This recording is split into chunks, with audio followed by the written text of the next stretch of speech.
Plain rice सर्टमा के pasta कुटलाई पनि देखेको होला दाल रोज भात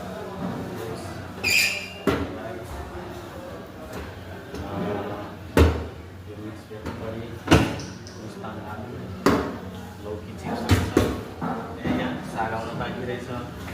बङ्गाल फिस गरी पापड मिक्स फ्रुट कर्ड्स अनि त्यसपछि खिर रहेछ त्यो बाहिर नै छ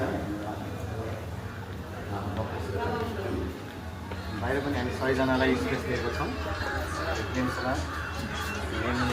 सेम छ बाहिर पनि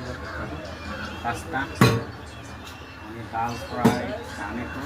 मिक्स भेजिटेबल मुस्ताङ आलु वाउ नाइस अनि त्यसपछि लौकी चिप्स र साग अनि त्यसपछि पापड र बङ्गाली फिस करी ठिक छ।